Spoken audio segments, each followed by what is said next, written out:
آج کی جو تاریخ ہے یہ نئے سال کی پہلی تاریخ ہے، 1 جنوری سن 2023۔ سب سے پہلے میری دعا ہے کہ اللہ تعالیٰ کی ذات مقدسہ یہ آنے والا سال آپ سب کے لیے، ہمارے ملک پاکستان کے لیے اللہ پاک اس کو خیر و برکت کا باعث بنائے۔ اور اس کے ساتھ آپ یہ بات بھی یاد رکھیں کہ کوئی بھی وقت ہے، ہفتہ ہے، مہینہ ہے، سال ہے، اس میں آپ ضرور اپنے لیے کوئی گول مقرر کریں۔ سب سے قیمتی تحفہ جو اللہ تعالیٰ کی ذات ایک دست ہمیں عنایت کی ہے وہ وقت کا تحفہ ہے، اور وقت کا تحفہ سب سے قیمتی تحفہ ہے، اور یہ آپ کے اوپر ڈیپینڈ کرتا ہے کہ آپ اس کو کس طرح گزارتے ہیں۔ یعنی آگے پیچھے دائیں بائیں فضول ایکٹیویٹیز جو ہوتی ہیں اور فضول کاموں کے اندر آپ گزارتے ہیں، یا پھر اللہ رسول آپ کی جو ڈیوٹی اللہ رسول نے لگائی ہے، آپ کی زندگی کا جو مقصد ہے، تو اس مقصد کو آپ حاصل کرنے کی کوشش کرتے ہیں۔ ایک روایت کے اندر آتا ہے، امام ابن کثیر نے نقل کی ہے کہ کل قیامت والے دن جو جنتی لوگ جنت کے اندر چلے جائیں گے، وہاں پر بھی جا کر انہیں افسوس ہوگا کہ یعنی جنت کے اندر پہنچنے کے بعد بھی وہ افسوس کریں گے کہ ان لمحوں کے اوپر افسوس کریں گے جو دنیا کے اندر ویسے ہی گزر گئے تھے۔ یعنی اللہ تعالیٰ کی یاد کے اندر نہیں تھے، رسول اللہ کی اطاعت کے اندر نہیں تھے، نیک کاموں کے اندر وہ وقت نہیں گزرا بلکہ فضول وقت گزرا ہے، تو منزل پا لینے کے بعد بھی وہ افسوس کریں گے۔ لہٰذا نیا سال طلوع ہے، تو اس نئے سال کے لیے آپ اپنے لیے گول، اپنا ہدف مقرر کریں کہ اس سال کے اندر میں نے کیا کرنا ہے، کتنا میں نے علم حاصل کرنا ہے، کتنی میں نے لوگوں کی خدمت کرنی ہے، قرآن و سنت کے پیغام کو میں نے کتنا پھیلانا ہے، گناہوں سے میں نے کتنا بچنا ہے، پچھلے سال جو گناہ ہوئے ان سے میں نے کتنا بچنا ہے، خیر کے کاموں کے اندر میں نے آگے بڑھنا ہے، اور اپنے وجود کے اندر یہ صلاحیت میں نے پیدا کرنی ہے کہ یہ لوگوں کے لیے خیر و برکت کا باعث ہو۔ تو جس وقت پھر آپ سال کے اینڈ کے اوپر جائیں گے، دسمبر 2023 کے اندر آپ جائیں گے، تو آپ خوشی محسوس کریں گے کہ فلاں کلاس کا میں نے امتحان دیا ہے، فلاں کتابیں میں نے پڑھنی تھی وہ پڑھ لی، اپنا گول میں نے حاصل کر لیے۔ تو اس طرح ہوگا کہ آپ ایک ذہنی سکون محسوس کریں گے، اور آگے پھر جو زندگی ہوتی ہے تو وہ بندہ اپنے مقصد کی طرف بڑھتا ہے اور بندہ اللہ تعالیٰ کے قریب ہوتا ہے۔ اور ایک وقت ایسا آتا ہے کہ آپ جس وقت اپنے اوقات کی حفاظت کرنا شروع کر دیتے ہیں، اللہ تعالیٰ کے قریب آپ لوگ چلے جاتے ہیں، تو پھر اس دنیا کے اندر آپ کے لیے کشش باقی نہیں رہتی، آپ آخرت کے کاموں کے اندر مشغول ہو جاتے ہیں، اور وہی ہماری کامیابی ہے، اور وہی انسان سرخرو ہے کہ جو دنیا سے ایمان کی حالت کے اندر چلا گیا اور اللہ تعالیٰ کی ذات اقدس کے سامنے سرخرو ہے۔ لہٰذا اس سال کو آپ نے بالکل بھی ضائع نہیں کرنا، 1 منٹ بھی آپ نے ضائع نہیں کرنا۔ آپ مجھ سے پوچھیں یا کسی دوسرے عالم دین سے پوچھیں، کچہریوں کے اندر آپ جا کے کھڑے ہو جائیں، جو ہمارے ضلع کی عدالتیں، ضلعی عدالتوں کے اندر جا کے چلے جائیں، آپ ان لوگوں سے پوچھیں کہ زیادہ تر کیس آپ کے پاس کیا آتے ہیں، مفتیوں کے پاس زیادہ سوالات کس چیز کے آتے ہیں؟ تو سوالات زیادہ آتے ہیں طلاق کے متعلق، عدالتوں کے اندر جو زیادہ کیسز ہیں وہ طلاق کے متعلق ہیں۔ آپ معاشرے کے اندر دیکھیں کہ ہر شخص ڈپریشن کا شکار ہے، اور بے روزگاری معاشرے کے اندر عام ہے، اسی طریقے سے قتل و غارت معاشرے کے اندر عام ہے، طلاق کی شرح بڑھی ہوئی ہے، ادھر شادی ہوتی ہے دوسرے دن طلاق ہو جاتی ہے، اسی طریقے سے عدم برداشت، اسی طریقے سے غصہ اور لاقانونیت، اور جتنی بھی یہ آپ کو وائلیشن نظر آتی ہے، اس سب کی بنیادی وجہ کیا ہے؟ اس سب کی بنیادی وجہ ہے موجودہ معاشی نظام، موجودہ غیر منصفانہ معاشی نظام، یعنی جو ہمارے اوپر نظام مسلط ہے نا معاشی، یہ غیر منصفانہ ہے کہ حقدار کو اس کا حق نہیں ملتا۔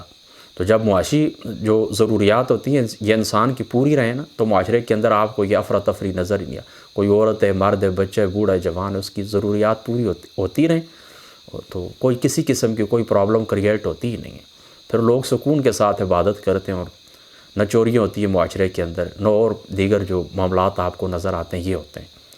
تو یہ غیر منصفانہ معاشی نظام موجودہ ڈپریشن کا اور طلاق کا اور گھر گھر جو جھگڑے ہیں اور معاشرے کے اندر جو لاقانونیت آپ کو نظر آتی ہے، اس کا سبب یہ غیر منصفانہ معاشی نظام ہے۔ تو یہ تو اصل سبب ہے، یہ بات آپ نے یاد رکھنی، اصل سبب یہ موجودہ غیر منصفانہ یزیدی نظام، یہ اصل سبب ہے۔ باقی کچھ فروعی اسباب بھی ہیں۔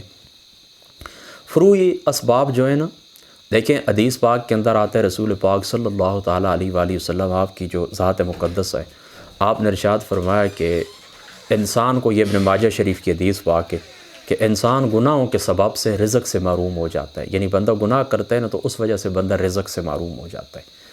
اب یہ میں کئی دفعہ اپنے خطبات کے اندر یہ بات کہہ چکا ہوں کہ رزق سے مراد یہ نہیں ہوتا ہے جو آپ روٹی کھاتے ہیں، صرف یہ، یعنی یہ بھی رزق ہی ہے لیکن صرف یہ رزق نہیں ہے، بلکہ کیا ہے، رزق سے مراد آپ کی بیوی بھی آپ کا رزق ہے، آپ کے بچے آپ کا رزق ہیں، آپ کی پراپرٹی، والدین، بہن، بھائی، دوست، احباب، دولت، پیسہ، کاروبار، دکان، مسجد، اجرا، یہ سب کچھ رزق کے اندر آتا ہے۔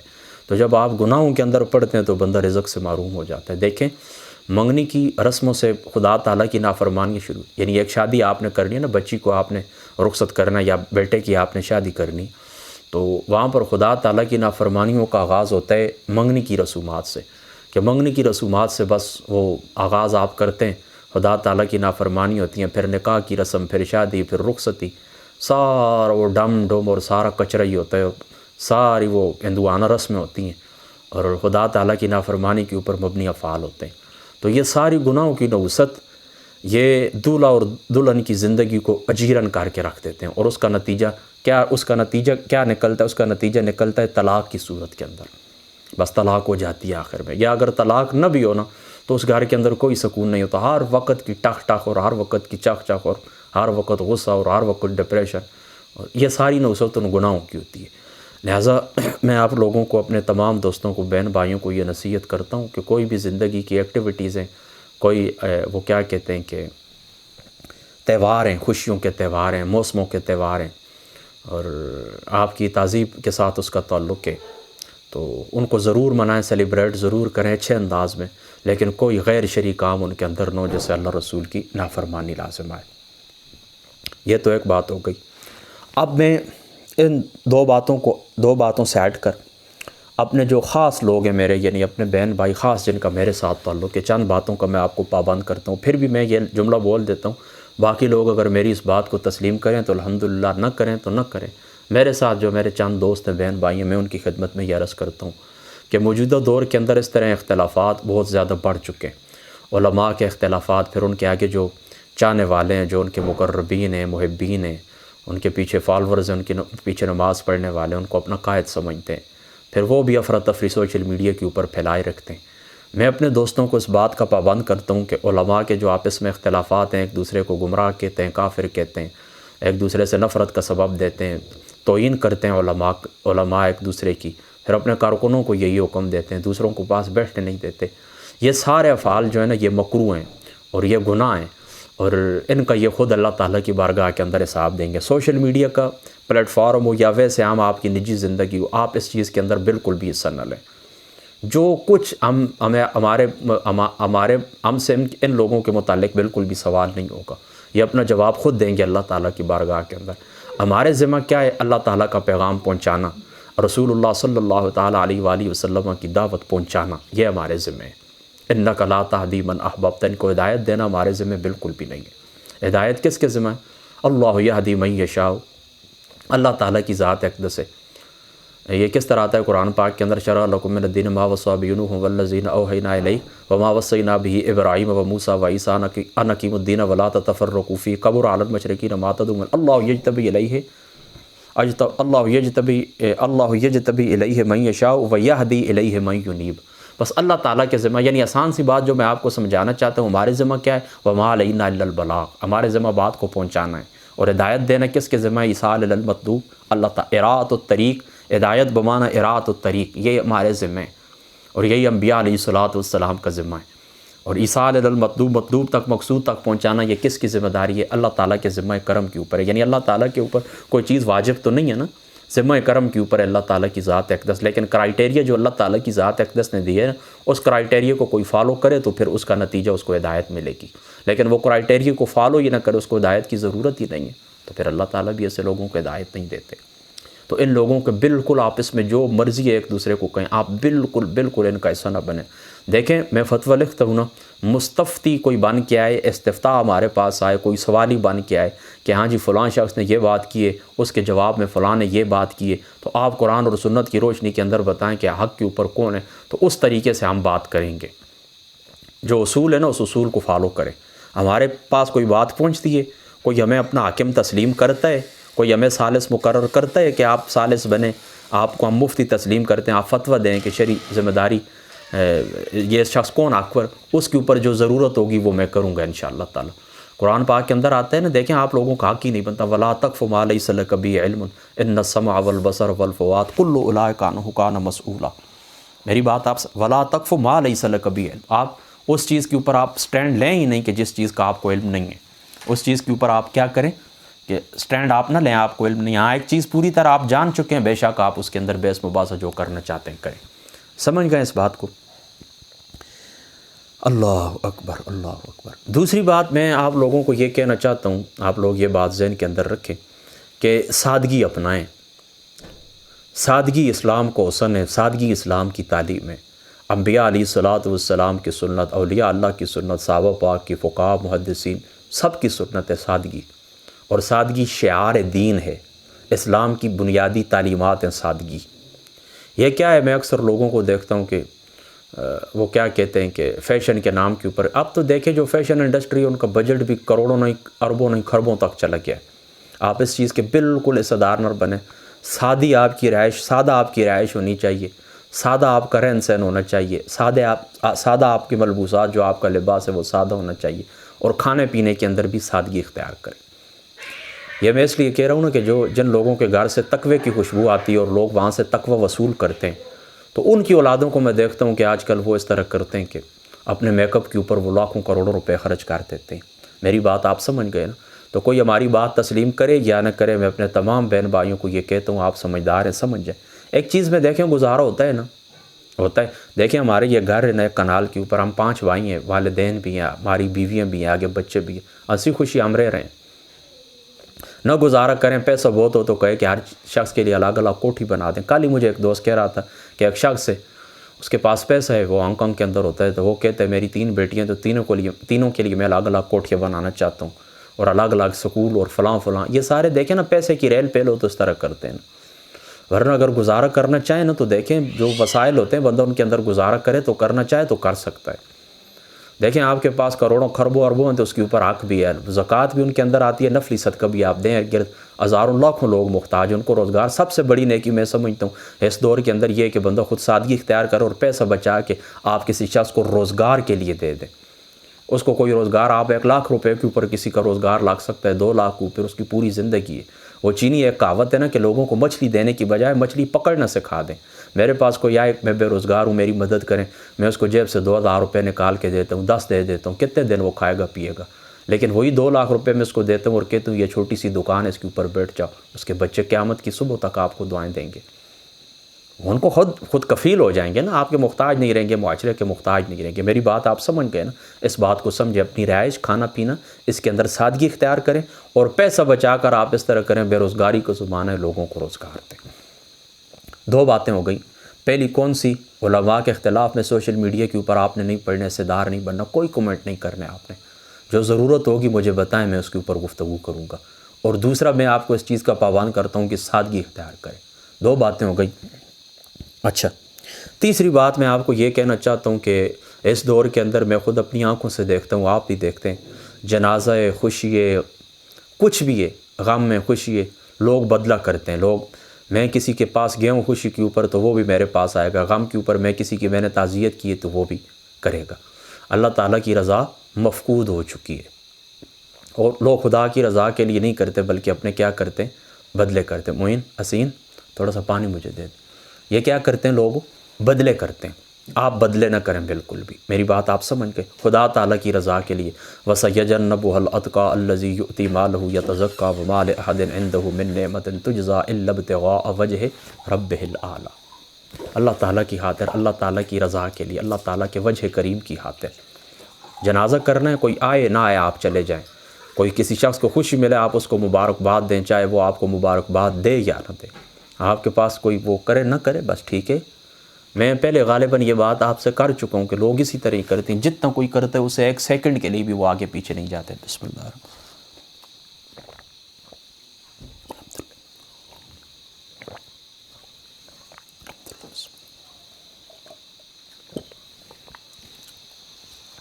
میری بات آپ سمجھ گئے نا؟ تو اس طرح آپ نے اس چیز کا احتیاط کرنا ہے۔ اس زمانے کے اندر کسی کے ساتھ بدلے نہ کیے کریں۔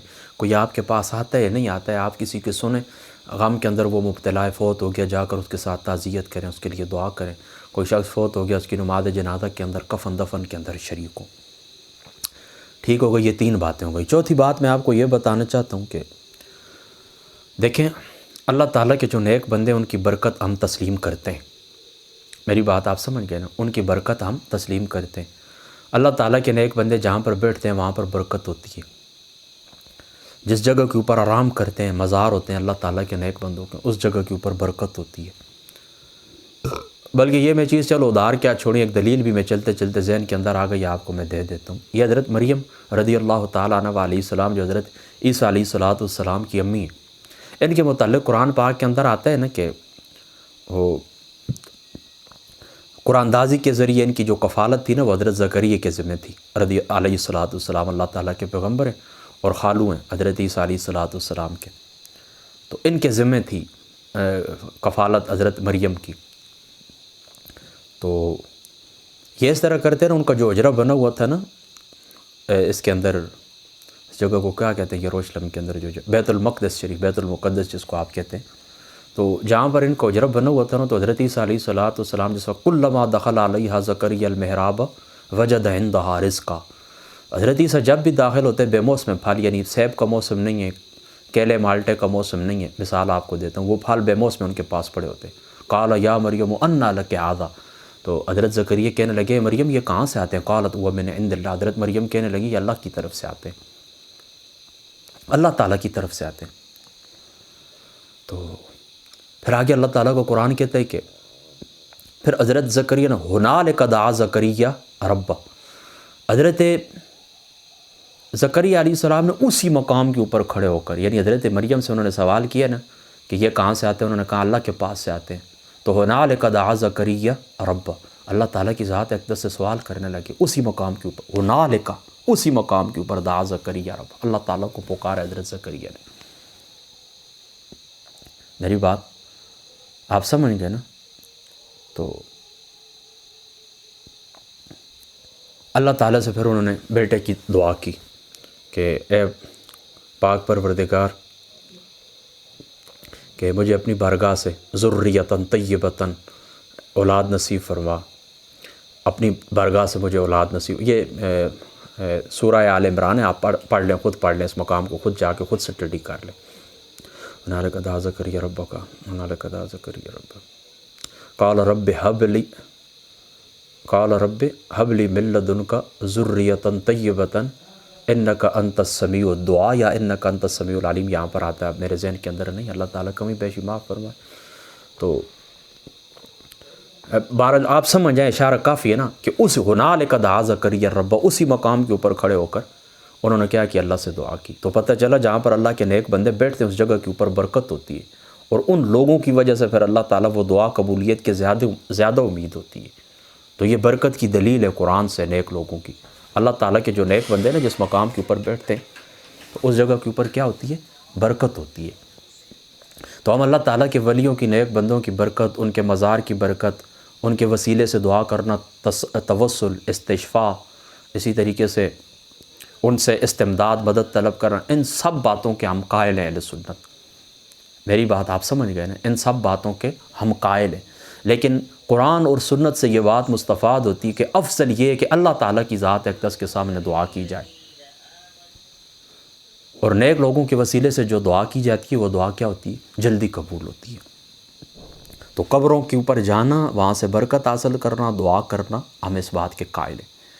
لیکن اعلیٰ حضرت رضی اللہ تعالیٰ عنہ آپ عورتوں کا قبرستان جانا منع فرماتے ہیں، بلکہ صاف بتاؤں تو وہ آرام ہی سمجھتے ہیں۔ گو کہ یہ جو حدیث پاک کے اندر آتے ہیں نا کہ نہیتکم عن زیارت القبور فزوروا، میں تمہیں قبروں سے جانے سے حضور نے فرمایا صلی اللہ تعالیٰ علیہ وسلم، میں نے تمہیں منع فرمایا، اب میں تمہیں اجازت دیتا ہوں کہ جا کر قبروں کی زیارت کیا کرے۔ تو اس کے عموم کے اندر عورتوں بھی داخل ہے، لیکن اس طرح کے عورتوں کو مسجد میں جانے کی اجازت ہے، لیکن فتنے فساد کے باعث منع کر دیے گئے، تو ظاہر سی بات ہے وہاں پر تو مسجد کے اندر جا کر تو فرائض ادا کی جاتے ہیں، اور قبرستان حاضری دینا تو سنت ہے، مستحب ہے۔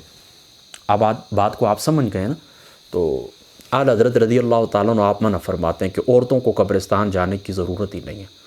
لہٰذا میں اپنے تمام دوستوں کو اور بہنوں کو خصوصی یہ کہتا ہوں کہ آپ قبرستان نہ جایا کریں۔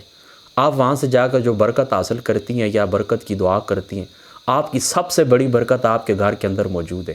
نبی پاک صلی اللہ تعالیٰ علیہ وآلہ وسلم آپ نے فرمایا، یہ مسند احمد کے اندر بھی یہ روایت موجود ہے اور یہ طبرانی شریف کے اندر بھی یہ روایت موجود ہے، آقا علیہ الصلوۃ والسلام نے فرمایا کہ یہ تمہارا جو خاوند ہے نا، خاوند، یہ تمہاری جنت بھی ہے، یہ تمہاری جہنم بھی ہے۔ یعنی آپ ان کے ساتھ اچھا سلوک کریں تو یہ آپ کی جنت ہے، برا سلوک کریں تو یہ آپ کی جہنم ہے، ان کی وجہ سے یعنی تمہارا یہ سبب ہے جنت کا بھی جہنم کا بھی، آپ ان کی خدمت کریں، یہ آپ کی برکت ہے۔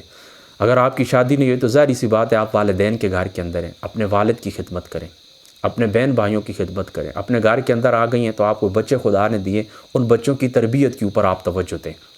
سب سے بڑا تحفہ جو والدین اولاد کو دے سکتے ہیں وہ تعلیم کا ہے، آپ تعلیم کا تحفہ ان کو دیں، ان کی پرورش کریں معاشرے کے اندر، یعنی ان کا جو وجود ہے، یعنی ایک صالح انسان، صالح معاشرہ آپ کریٹ کر سکتی ہیں اگر آپ کرنا چاہیں تو۔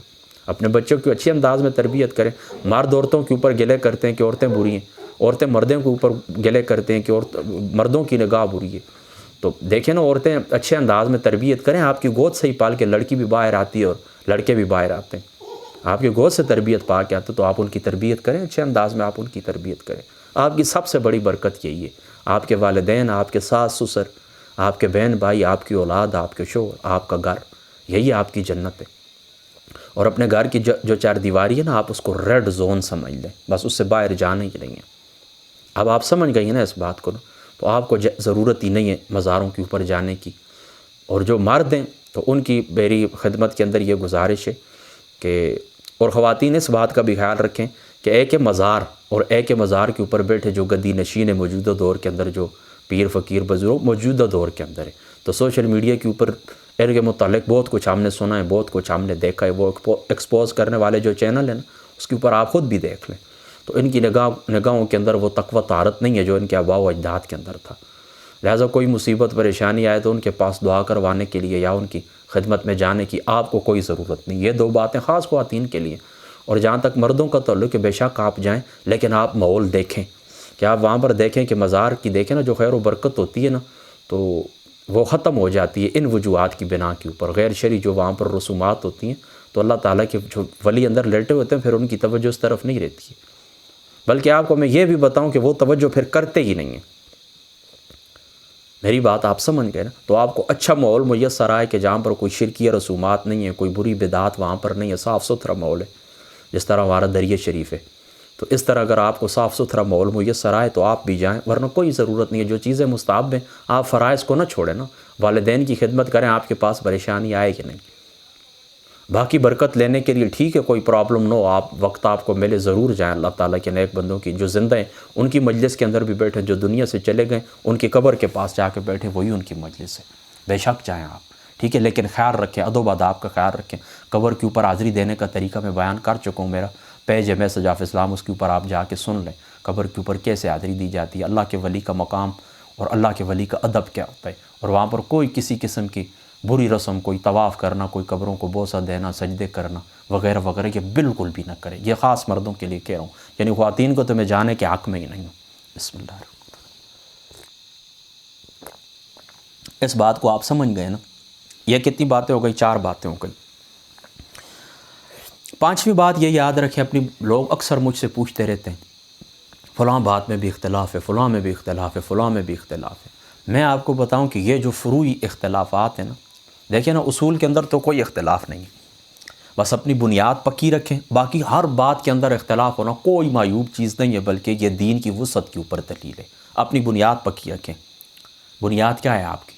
اللہ تعالیٰ ایک ہے، کل آمن باللہ وملائکتہ ورسلہ لا نفرق بین احد من رسلہ۔ اپنی بنیاد پکی رکھیں۔ آمنت باللہ وملائکتہ وکتبہ ورسلہ والیوم الآخر والقدر خیرہ وشرہ من اللہ تعالیٰ والبعث بعد الموت۔ اللہ کے اوپر ایمان، تمام نبیوں کے اوپر ایمان، فرشتوں کے اوپر ایمان، آخرت کے اوپر ایمان، اچھی بری تقدیر کے اوپر ایمان، اللہ تعالیٰ کی باقی جو کتابیں قرآن کے علاوہ اللہ نے اتاری ہیں ان کے اوپر ایمان، یہ بات پکی رکھیں اپنے ہاتھ کے اندر، اس کو نہ جانے دیں۔ اور پھر اسلام کیا ہے؟ اللہ تعالیٰ نے 5 وقت کی نمازیں فرض کی ہیں، اللہ تعالیٰ نے 1 مہینے کے روزے فرض کیے، اگر آپ صاحب استطاعت حج فرض کیا آپ کے اوپر، صاحب استطاعت ہے، صاحب یعنی آپ کے پاس نصاب ہے، صاحب نصاب ہے، آپ کے اوپر زکوٰۃ اللہ نے فرض کی ہے، یہ چیزیں ہیں نا آپ کی نا، بس اس کے اوپر ایمان پکا رکھیں، ان کے اوپر عمل پیرا رہیں، اور باقی ہر چیز کے اندر اختلاف کرتے جائیں، کوئی بات بھی نہیں، دلائل موجود ہے دونوں طرف۔ ائمہ اربعہ کے اختلاف آپ پڑھ لیں، کوئی کہے گا آپ یہاں پر ہاتھ باندھیں، کوئی کہے گا یہاں پر باندھیں، کوئی کہے گا اونچی آمین پڑھیں، کوئی کہے گا آستہ آمین پڑھیں، کوئی کہے گا امام کے پیچھے فاتحہ شریف نہ پڑھیں، کوئی کہے گا یہ وسعت کے اوپر دلیل ہے۔ دونوں طرف آپ دیکھیں آپ کو دلائل ملیں گے۔ یہ خود میں نے جس وقت بڑی حدیث پاک کی جو کتب مصنف ابن ابی شیبہ، اسی طریقے سے عبد الرزاق کی مصنف، اسی طریقے سے اور بڑے، تو ان کے اندر جس وقت میں نے حدیث پاک کا کسی زمانے میں مطالعہ کیا تھا، خود میں نے اس بات کو نوٹ کیا کہ اگر اس طرف دلائل موجود ہے تو اس طرف بھی دلائل موجود ہے۔ تو ہم تو دیکھیں نا مقلد ہیں، احناف، ہم انفی ہیں، ہم انفی ہیں نا، فروعات کے اندر امام اعظم ابو حنیفہ رضی اللہ تعالیٰ عنہ آپ کے مقلد ہیں، تو ہمارے تو فیصلے ہو چکے ہیں، انہوں نے جو کچھ فرما دیا ان کے تقوی دیانت کے اوپر ہم نے اعتماد کیا ہے، ان کی للہیت کے اوپر، ان کے اخلاص کے اوپر، ان کی قرآن فہمی کے اوپر، ان کی حدیث دانی کے اوپر ہم نے اعتماد کیے، لہٰذا انہوں نے کہا کہ یہ بہتر، ان دونوں میں سے بہتر کون سے، ہم تو اس کے اوپر عمل کرتے ہیں۔ بہرحال اگر اس طرح ہے کہ کوئی شخص یہ کہے کہ ہاں مجھے اللہ تعالیٰ نے اجتہاد کی صلاحیت عطا فرمائی ہے، تو ٹھیک ہے، ہم اس بات کو مانتے ہیں کہ جس طرح اگلے لوگوں کے اندر اچھے لوگ پیدا ہوئے ہیں، طاقتور لوگ، علم اور تقوی والے لوگ آج بھی پیدا ہو سکتے ہیں۔ آپ خود براہ راست قرآن اور سنت کے اوپر غور نئے سرے سے کر سکتے ہیں، آپ کو خدا تعالیٰ نے توفیق دی ہے تو بے شک کریں۔ اما میرے نزدیک تو اجتہاد کا دروازہ 4 صدی کے بعد بند نہیں ہوا ہے۔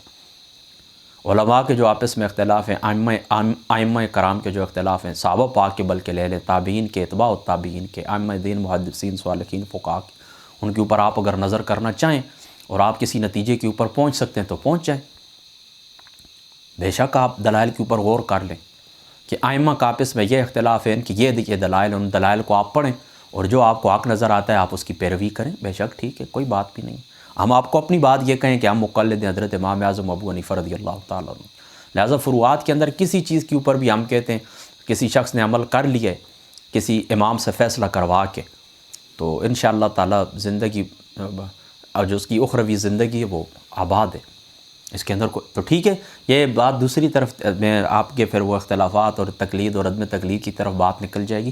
بس سادی سی بات یہی یاد رکھیں کہ بنیاد میں آپ کو بتا چکا ہوں نا، اللہ رسول کے اوپر ایمان، کتابوں فرشتوں کے اوپر ایمان، یہ جو بنیاد ہے نا اس کو پکڑ رکھیں، باقی کوئی بات بھی نہیں، ہر بات کے اندر اختلاف ہو کوئی بات بھی نہیں، دلائل پڑھتے رہا کریں، غور کرتے رہا کریں، سنتے رہا کریں، اور تحقیق کے انشاءاللہ تعالیٰ نئے نئے دروازے آپ کے اوپر کھلیں گے۔ اچھا، چھٹی بات میں آپ کو یہ کہتا ہوں کہ اس زمانے کے اندر آپ جس شخص سے پوچھیں نا کہ آپ کا سب سے بڑا دشمن کون ہے، تو وہ شخص یہی کہے گا کہ میرا سب سے بڑا دشمن میرے رشتہ دار ہیں، میرے پڑوسی، ٹھیک ہے۔ زیادہ تکلیف، زیادہ رنج انسان کو ان لوگوں سے ہی پہنچتا ہے۔ بہرحال اس طرح کریں، رشتہ داروں کے ساتھ بھی تعلق نہ توڑیں، پڑوسی اس کے ساتھ تعلق نہ توڑیں۔ سادی سی بات میں آپ کو یہ بتاتا ہوں، وہ آپ کے اگر حقوق ادا نہیں کرتے، آپ ان کا حق ادا کرتے رہیں۔ تعلقات بے شک اپنے محدود رکھیں، کوئی ضرورت نہیں دوسرے دن جا کے ٹھک ٹھک میں آگے ہوں، کوئی ضرورت بھی نہیں۔ اور اس دور کے اندر میں پوچھوں کسی کے پاس جانے کی ضرورت ہے ہی نہیں، بالکل۔ لوگوں کے مزاج تبدیل ہو چکے ہیں، بالخصوص میں اپنے ملک کی بات کرتا ہوں، اور مصروفیات ہیں لوگوں کی، اور نفس و نفسی کا دور ہے، اور ہر گھر کے اندر ہزار ہزار پریشانیاں ہیں۔ اب میں ایک دو کسی کو سناتا ہوں نا، وہ شخص مجھے اپنے 10 سنا دیتا ہے۔ میرے گاؤں کے ایک میرے دوست ہیں، اس دن انہوں نے بڑی اچھی بات کی ہے نا، ایک دریا شریف کے ایک صاحبزادے ان کو ملے ہیں نا، تو انہوں نے ان کو کہا کہ آپ ہمارے پاس آتے کیوں نہیں ہیں؟ تو انہوں نے یہ کہا کہ کیا دوسروں کے اوپر ہمیں بوجھ بننے کی اور تنگ کرنے کی ضرورت ہے، ہم اپنے گھر میں ہی اچھے ہیں۔ یہ بات مجھے بڑی اچھی لگی ہے، بہت اچھی لگی ہے۔ بس اپنے گھر تک محدود رہیں، اور کوئی ضرورت نہیں ہے زیادہ تعلقات آگے کرنے کی، لیکن جو حق ہے نا، فرض جو اللہ تعالیٰ نے آپ کے اوپر رکھا ہے وہ آپ کو معلوم ہے کہ پڑوسیوں کا میرے اوپر کیا حق ہے۔ حدیث پاک کے اندر آتا ہے نا جامع ترمذی شریف کے کہ اپنے جس وقت گھر میں سالن پکائیں تو اس میں پانی زیادہ کرے گی، یعنی یہ ہوتی ہے نا، یہ اس کو کیا کہتے ہیں، گریوی، شوربہ، یہ زیادہ کریں تو تاکہ آپ پڑوسیوں کو بھی بھیج سکیں۔ اب آپ سمجھ گئے نا، ہاں کوئی پھل فروٹ لے کے آئیں، کوئی کھانا پکائیں، سبزی ہے، کوئی گوشت ہے، اپنے پڑوسیوں کو بھی بھیجیں، ان کے جو باقی دیگر حقوق ہے۔ لیکن حضور علیہ الصلوۃ والسلام نے فرمایا کہ ما زال جبریل یوصینی بالجار حتی ظننت انہ سیورثہ، یہ جبریل امین مسلسل مجھے پڑوسیوں کے بارے میں معاملات بتاتے رہے، یہاں تک کہ میں نے کہا ہو سکتا ہے کہ ان کو وراثت کے اندر ہی حقدار نہ بنا دیا جائے، یعنی کتنا قریبی ہیں یہ، ٹھیک ہے۔ اسی طریقے سے پھر رشتہ دار ہیں کہ رشتہ داری جوڑنے سے اور اللہ تعالیٰ عمر کے اندر اضافہ فرماتا ہے اور رزق کے اندر بھی اضافہ ہوتا ہے۔ یہ بات آپ لکھ لیں، بخاری اور مسلم کی روایت کا خلاصہ میں آپ کو سمجھاتا ہوں کہ جو لوگ رشتہ داریاں جوڑتے ہیں نا، ان کی رزق اور عمر کے اندر اللہ تعالیٰ اضافہ فرماتا ہے۔ تو بے شک یہ لوگ آپ کے ساتھ وہ قصائیوں والا معاملہ کریں، پڑوسی بھی اور رشتہ دار بھی، لیکن آپ ان کے ساتھ ان کے جو حقوق ہیں وہ ادا کرتے رہیں۔ اپنے حقوق تم اس طرح کرو، اللہ سے طلب کریں۔ وہ اگر نہیں کریں گے نا تو کیا ہوگا؟ وہ آپ کے ذمہ دار ہیں۔ کل بروز قیامت جس وقت والوزن یومئذ الحق، معاملات آپ کے بھی تولے جائیں گے، ان کے بھی تولے جائیں گے، اور جو انہوں نے کمیاں کی ہیں تو وہ اللہ تعالیٰ آپ کو دلوائیں گے۔ بس سادی سی بات ہے۔ بسم اللہ الرحمن۔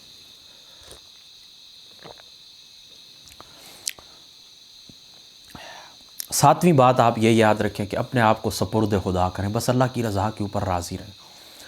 ہم پیدا ہوئے ہیں، ہم نے دنیا سے جانا ہے، کوئی چیز نعمت اللہ نے عطا کی اور اللہ تعالیٰ واپس بھی لے لیتا ہے۔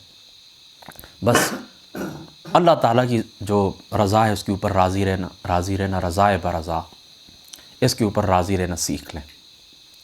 بس اپنے آپ کو یوں سمجھیں نا، وہ جس طرح صوفیاء مثال دیتے ہوتے ہیں کہ یہ غسل دینے والا جو ہوتا ہے نا، اس کے ہاتھ میں جس طرح میت نہیں ہوتی ہے، جس طرف مرضی الٹ پلٹ کرتے رہے۔ بس اپنے آپ کو اس طرح اللہ کے سپرد کر دیں، جو اللہ تعالیٰ کی مرضی ہے۔ دعا کا اللہ تعالیٰ نے آپ کو پابند بنایا ہے۔ جامع ترمذی شریف کی یہ روایت ہے کہ جو بندے اللہ تعالیٰ سے نہیں مانگتے، اللہ تعالیٰ ان سے ناراض ہوتا ہے۔ تو اللہ تعالیٰ سے خیریت طلب کرتے رہیں، نعمتیں طلب کرتے رہیں، آپ کی جو جائز ضروریات ہیں وہ طلب کرتے رہیں۔ اللہ تعالیٰ عطا کر دے تو شکر کریں، نہیں تو صبر کریں بس۔ اور آٹھویں جو بات ہے اس باب کے اندر، وہ میں یہ عرض کرنا چاہتا ہوں کہ میرے جو محبوب ہیں وہ اعلیٰ حضرت فاضل بریلوی رضی اللہ تعالیٰ عنہ آپ کی ذات مقدس ہے۔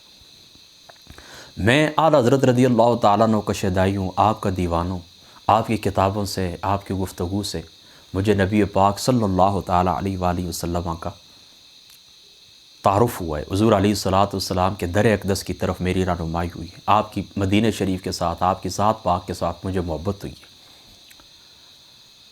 اور مجھے نظر کوئی بھی نہیں آیا کہ آپ کی ذات اقدس سے پہلے دین اسلام کی جس انداز میں آپ نے خدمت کی ہے کسی نے کی ہو، یا بعد میں موجودہ دور میں۔ یعنی آپ کو دیکھیں نا، ابھی 1921 میں آپ دنیا سے چلے گئے نا، 100 سال تو ہو چکا ہے، اور آپ کی تقریباً میں آپ کو بتاتا ہوں اس وقت یعنی آج 1 جنوری 2023 تک یہ اعلیٰ حضرت رضی اللہ تعالیٰ عنہ کا جو گھرانہ ہے اس میں 200 سال ہو گئے ہیں کہ آپ کے گھرانے سے فتویٰ نکلتا ہے۔ 200 سال سے اعلیٰ حضرت فاضل بریلوی رضی اللہ تعالیٰ عنہ آپ کے گھر سے فتویٰ نکلتا ہے خدمت دین کے لیے، لوگوں کو رہنمائی ملتی ہے، اور پوری دنیا کے اندر آپ کے اور آپ کے آباء و اجداد کے، پھر آپ کی اولاد کے لکھے ہوئے فتاوی جات جاتے ہیں۔ یعنی دین اسلام کی خدمت کم و بیش 200 سال ہے، 200 سال ہوئے اس گھرانے سے اللہ تعالیٰ دین کی خدمت لے رہے ہیں۔ تو ہمیں خوشبو عشق مصطفیٰ صلی اللہ تعالیٰ علیہ وآلہ وسلم، محبت مصطفیٰ، تعظیم مصطفیٰ، ادب مصطفیٰ، آپ کی خوشبو ہمیں محسوس ہوئی ہے، خوشبو ہمیں ملی ہے۔ تو ہم آپ کے شیدائی ہیں، آپ کے فالورز ہیں۔ تو موجودہ دور کے جو علماء یا ان سے پہلے، ہم ان کا بھی احترام کرتے ہیں، جو موجودہ دور کے اندر ہے ان کا بھی کرتے ہیں۔ کسی نے کتاب لکھی ہے، کسی نے لیکچر دیے، وہ یہ تو بڑی شان ہے۔ جو صرف اذان دیتا ہے ہم اس کی بھی قدر کرتے ہیں۔ لہٰذا میری اپنے دوستوں سے یہ گزارش ہے کہ آپ کے جتنے بھی علماء ہیں موجودہ دور کے، میں نے ان کی ہمیشہ قدر کی ہے، ان کے جو خامیاں ہیں ان کو ایوائڈ کیا ہے، اور ان سے میں نے درگزر کی اور نظر انداز کیا ہے، اور جو آپ کی خوبیاں تھے، آپ کے قائدین کی جو خوبیاں تھیں، آپ کے جو لیڈر اور علماء ہیں ان کی جو خوبیاں تھیں، میں نے ان کو ہائی لائٹ کیا، اور آپ بھی اس بات کی گواہی دیتے ہیں۔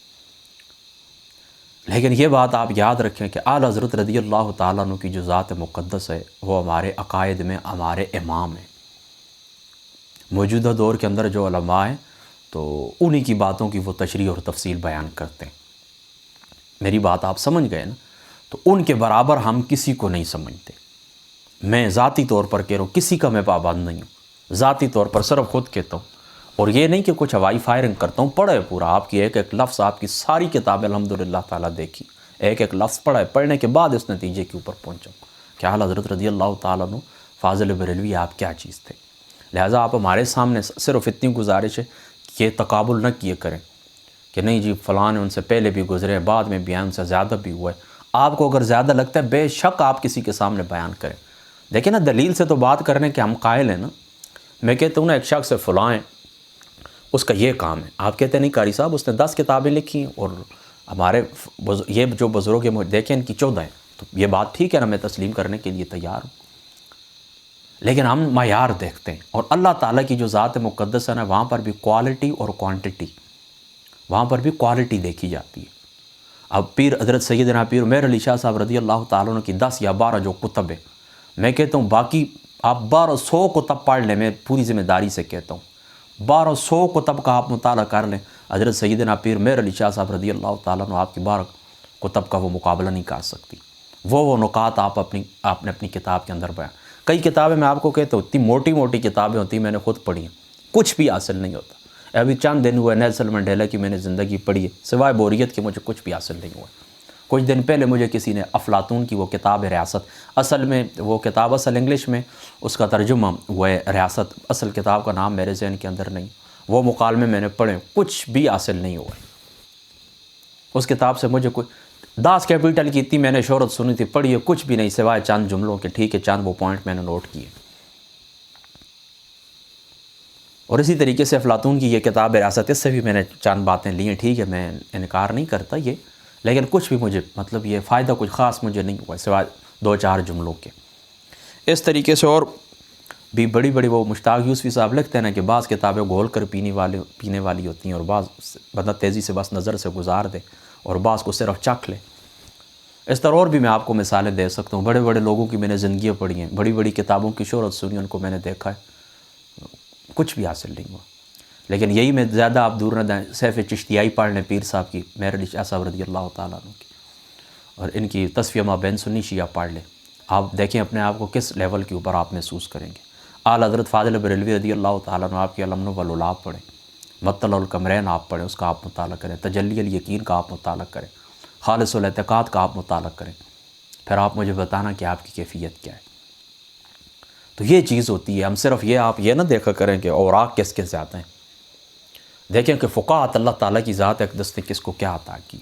تو ہمیں کوئی شخص اگر مقابلہ کرے نا، ہم تو تقابل کے قائل نہیں ہیں، میں پہلے آپ کو کہہ چکا ہوں کہ ہر شخص کو جب شرح عقائد والے لکھتے ہیں اور نہ بھی لکھیں تو فطرت اس بات کا تقاضا کرتی ہے کہ اللہ تعالیٰ نے جو دنیا بنائی، یہاں پر ہر بندہ مختلف ہے، بہرحال اس بات کے اوپر اجماع ہے کہ عقلیں مختلف ہیں، تو ہر شخص کی ذمہ داری مختلف ہے، ہر شخص کے مطابق سوال ہوگا، اس کی عقل کے مطابق، کس کو اللہ تعالیٰ نے کتنی وسعت عطا فرمائی تھی اس کے مطابق سوال ہوگا۔ مجھے جو سہولیات میسر ہیں، گھر والوں نے مجھے بالکل بیغام کی ہو، کسی قسم کی معاشی ٹینشن میرے اوپر نہیں ہے، مجھے دین کے لیے انہوں نے وقف کی ہوئے، لہٰذا میری بات اور ہے۔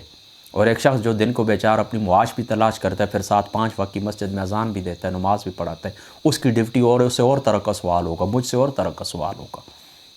میں 24 گھنٹے کے لیے وقف ہوں، ان کو اپنی روزی رزق کے لیے بھی نکلنا پڑتا ہے، پھر ہر دور کے مختلف تقاضے ہوتے ہیں، اس دور کے کچھ اور تقاضے، آج سے 100 سال پہلے دور کے کچھ اور تقاضے تھے، 1400 سال پیچھے چلے جائیں اس دور کے کچھ اور تقاضے تھے، یہ ساری باتیں دیکھی جاتی ہیں۔ اس وقت ایک کتاب لکھنا آج سے یعنی 100 سال پہلے ایک کتاب لکھنا بڑا معنی رکھتا تھا، اور یہ پرنٹر کا اور مشینوں کا دور ہے، مشینی دور ہے، انڈسٹریل ریولوشن جو آیا، انقلاب آیا، جو صنعتی انقلاب آیا، ابھی کتاب لکھنا کوئی مسئلہ بھی نہیں ہے۔ ارد گرد حوالے اکٹھے کریں، ایک جگہ کے اوپر جمع کریں، مشین میں ڈالیں، وہ پرنٹ نکال کے آپ سٹیپل کر کے بھجوا دیں پبلشر کو۔ آج کل کیا مسئلہ ہے، اس زمانے کے اندر زبانی املا لائٹیں نہیں ہوتی تھیں، ابھی میرے کمرے کے اندر 1 2 3 لائٹیں تو میرے سامنے، اس وقت لائٹیں نہیں ہوتی تو لوگ یہ جو بجلی کے کھمبے ہوتے تھے نا، یہ اسٹیشنوں کے اوپر، اور اس طرح لوگ نیچے بیٹھ کے رات کو پوری رات مطالعہ کیا کرتے تھے، کھانے کے لیے کچھ نہیں ملتا تھا۔ میں نے درجنوں سوانح عمری لوگوں کی پڑھی ہے، وہ کہتے ہم جاتے ہوتے تھے یہ جہاں پر لوگ سبزیاں وغیرہ دھوتے ہیں، تو وہاں پر کچھ پتے اور کچی سبزیاں مل کے وہ کھا لیتے تھے، بیریوں کے بیر لوگ اتار کے وہ گزارا کرتے تھے، جنگلی پھل کہیں سے مل جاتا تھا، پانی اور کھجوروں کے اوپر لوگ گزارا کرتے تھے۔ اس دور کے اندر 10 قسم کے کھانے ہم مسکین لوگوں کو نصیب ہوتے ہیں۔ میری بات، میں اتنا کھاتا پیتا نہیں ہوں، میں آپ کو ستھری بات، میرا ایک چائے کا کپ ہوتا ہے، 1 ڈب روٹی ہو جاتی ہے، 1 دفعہ میں دن کو کھانا کھا لیتا ہوں، ایک ٹائم ہی، صبح وہ شام ہو، یعنی صبح کے ناشتے کے علاوہ، یا دوپہر کو تو میں کھاتا ہی نہیں، تھوڑا بہت میرا کھانا پینا ہے۔ لیکن ابھی بھی میں آپ کو آج دن کو، حالانکہ میں تھا بھی سفر کے اندر، لیکن میں آپ کو اپنی آج کی نعمتیں جو اللہ تعالیٰ نے مجھے دیں آپ سوچ بھی نہیں سکتے کتنی دفعہ میں نے چائے پی ہے، کیا میں نے کی، یہ اس وقت یہ چیزیں نہیں ہوتی تھی۔ تو ہر دور کے اپنے تقاضے ہوتے ہیں، تو جو جس کو اللہ تعالیٰ نے جتنی وسعت دی ہے، میں تو تقابل کا قائل ہی نہیں ہوں، میں تو یہ کہتا ہوں ہر شخص کو ایک جو صرف میں آپ کو کہتا ہوں مسجد کی صرف صفائی کرتا ہے نا اپنی حیثیت کے مطابق، اس کا بھی مقابلہ نہیں، اس کی بھی اس خدمت کو ہمیں تسلیم کرنا چاہیے۔ آج ہمیں نقصان اس چیز کا ہے نا کہ ہم تقابل شروع کر دیتے ہیں۔ میں کہتا ہوں کہ اب میرے بارے میں آپ کو کوئی کہتا ہے نافذ صاحب کا یہ کام ہے تو دوسرا فوراً کہے گا اس سے زیادہ فلاں کا ہے۔ میرے پاس یہ سوالات آتے ہیں، مجھے کئی دفعہ پچھلے دنوں مجھے کسی نے فون کیا، کہتے ہیں بتائیں جی اعلیٰ حضرت فاضل بریلوی رضی اللہ تعالیٰ عنہ آپ کا کام زیادہ ہے یا حضرت معین الدین چشتی اجمیری رضی اللہ تعالیٰ عنہ آپ کا کام زیادہ ہے؟ میں نے اس کو پھر جواب دیے۔ اب اسی طریقے سے کچھ لوگ ہیں وہ اعلیٰ حضرت رضی اللہ تعالیٰ عنہ کام ذکر کرتے ہیں تو فوراً موجودہ دور کے کچھ لوگوں کو سامنے کیا، دیکھیں جی اس نے یہ بھی کیا۔ پہلے مجھے کسی نے فون کیا تھا کہ آپ بتائیں طاہر القادری صاحب کو زیادہ تحریریں لکھی یا پھر غلام رسول سعیدی صاحب کا کام زیادہ ہے؟ تو آپ کتابوں کو بھی صرف یہ تو نہیں دیکھا بنڈل کتنے بنتے ہیں، یہ تو نہیں دیکھا جاتا نا، یہ دیکھا جاتا ہے۔ دیکھیں آپ مثال کے طور پر سیاہ ستہ کی مختلف کہیں پر اعمال اور عقائد اور اسی طریقے سے فضائل مختلف جو روایات ہیں نا، ان کو کسی کو ایک جگہ کے اوپر جمع کر کے 2000 حدیث مبارک جمع کر کے دے دیں، وہ کس طرح؟ اور ایک حدیث پاک کی آپ شرح لکھیں اور تقریباً 100 علماء کی شروعات آپ اس کے اوپر پیش کریں، وہ کس طرح؟ تو یہ صرف اوراق کو نہیں دیکھا دیکھیں اس طرح مقابلہ نہیں ہو سکتا۔ اور مزے کی بات ہے موجودہ دور کے اندر جو لوگ لکھتے ہیں نا تو وہ لوگ لاتے کہاں سے؟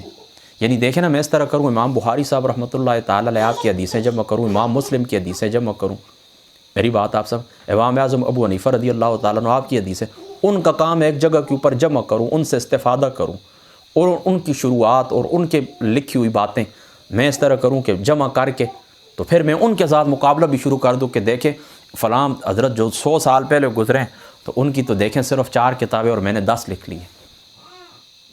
میری بات آپ سمجھ گئے نا؟ تو ان کا کام بندہ دیکھیں ہمارے دامن کے اندر جو کچھ ہے وہ اکابرین کا ہے، ہمارے پاس اپنی ذاتی کوئی ایک بات بھی نہیں ہے، ان کا پڑھ کے ہم آپ کو سناتے ہیں، کوئی نئی بات ہم نہیں کرتے۔ ہم آپ کو یہی کہتے ہیں اعلیٰ حضرت فاضل بریلوی نے یہ کہا ہے، قاضی یاز رحمۃ اللہ تعالیٰ علیہ آپ نے یہ کہا ہے، حضرت امام احمد ابن حنبل نے یہ کہا ہے، امام سیوطی نے یہ لکھا ہے۔ میری بات آپ سمجھ گئے نا؟ تو ان باتوں کا خیال رکھا کریں۔ تو اگر آپ کو کوئی لگتا ہے ہم آپ کا انکار ہیں، ہم آپ کے علماء کی آپ موجودہ دور کے جو لیڈران ہیں ان کے جو کام ہیں ہم ان کو کھلے دل سے تسلیم کرتے ہیں اور جہاں پر ضرورت ہوتی ہے وہاں پر بیان بھی کرتے ہیں، لیکن ہماری نگاہوں میں اعلیٰ حضرت رضی اللہ تعالیٰ عنہ آپ کی ذات اقدس سے بڑھ کر کوئی بھی نہیں ہے۔ لہٰذا اگر ہم آپ کا احترام کرتے ہیں تو آپ کا بھی حق بنتا ہے ہمارے جذبات کا احترام کریں۔ السلام علیکم ورحمۃ اللہ وبرکاتہ۔ اللہ تعالیٰ عمل کی توفیق عطا فرمائے۔